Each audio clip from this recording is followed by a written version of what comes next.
પોરબંદર પક્ષીનગર તરીકે જાણીતું છે અને વિદેશી પક્ષીઓ શિયાળામાં મોટી સંખ્યામાં આવે છે. ઈજાગ્રસ્ત અને બીમાર પક્ષીઓ માટે પક્ષી અભયારણ્ય ખાતે ખાસ સારવાર કેન્દ્ર કાર્યરત છે. તેમાં ઉનાળાના સમયમાં કાળઝાળ ગરમીથી પક્ષીઓને બચાવવા વન વિભાગ દ્વારા પાણીનો છંટકાવ કરવામાં આવે છે અને પક્ષીઓને રહેવા માટે ખાસ વ્યવસ્થા પણ કરાઈ છે. પોરબંદર જિલ્લામાં અનેક જળપ્લાવિત વિસ્તારો આવેલા છે, જેમાં મોકરસાગર અને મેંઢા ક્રીક સૌથી મોટા વિસ્તાર છે. ત્યાં સ્થાનિક અને વિદેશી પક્ષીઓ મોટી સંખ્યામાં જોવા મળે છે.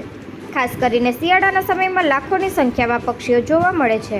મકર સંક્રાંતિના દિવસે પતંગના કાતિલ દોરાથી અનેક પક્ષીઓ ઈજાગ્રસ્ત બને છે.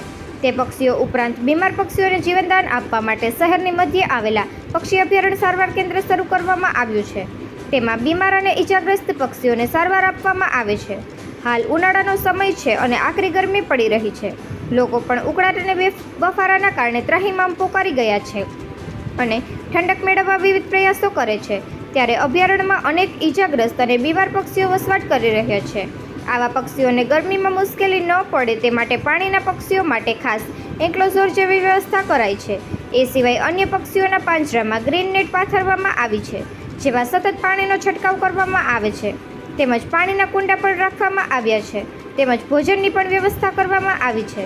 બીમાર પક્ષીઓ, મોર, કબૂતર, કુંજ સહિતના પક્ષીઓને સારવાર આપવામાં આવે છે. ઉનાળાના સમયમાં બીમાર અને ઈજાગ્રસ્ત પક્ષીઓને તાકેદારી રાખવામાં આવે છે. પાંજરામાં લીલી નેટ બાંધી અને આખા દિવસમાં 3-4 વખત પાણીને છાંટી ઠંડુ વાતાવરણ રહે તે પ્રમાણે આયોજન કરવામાં આવ્યું છે. તે સિવાય પક્ષીવિદો માટે અભયારણ્ય ખાતે વધુ એક બર્ડ વોચિંગ ટાવરનું પણ નિર્માણ કરાયું છે, જ્યાંથી બર્ડ વોચર સરળતાથી પક્ષી દર્શન કરી શકે અને તેઓના કેમેરામાં પણ કંડારી શકે છે. નિપુલ પોપટ, પોરબંદર ટાઈમ્સ. હાલમાં પોરબંદર પક્ષી અભયારણ્ય ખાતે ઉનાળાની ઋતુને ધ્યાનમાં લઈ અને પક્ષી અભયારણ્ય ખાતે જે ઘાયલ પક્ષીઓને રાખવામાં આવેલા છે, તેમાં પક્ષીઓને ગરમીથી બચાવવા માટે ગ્રીન નેટ લગાવી અને રેસ્ક્યુ સેન્ટરની આસપાસ પાણી દ્વારા ગ્રીન નેટને પલાળી તેમજ ભેજવાળું વાતાવરણ તૈયાર કરી અને પક્ષીઓને બચાવવામાં આવે છે. ખાસ કરીને કરુણા અભિયાન દરમિયાન જે ઘાયલ પક્ષીઓ થયા છે કે જે મુક્ત વાતાવરણમાં ઉડી શકતા નથી, તે પક્ષીઓ તેમજ વર્ષ દરમિયાન જે અલગ અલગ જગ્યાએથી રેસ્ક્યુ થઈને આવેલા પક્ષીઓને રાખવામાં આવેલા છે.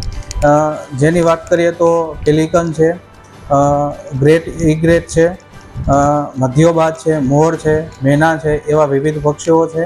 તેમજ હાલમાં પક્ષીવિદો માટે મુલાકાતીઓ માટે એક વોચ ટાવર પણ બનાવવામાં આવેલો છે, જેના દ્વારા મુલાકાતીઓ વોચ ટાવર પરથી પક્ષી અભયારણ્યમાં સુંદર વિહરતા પક્ષીઓનું અવલોકન કરી શકે છે.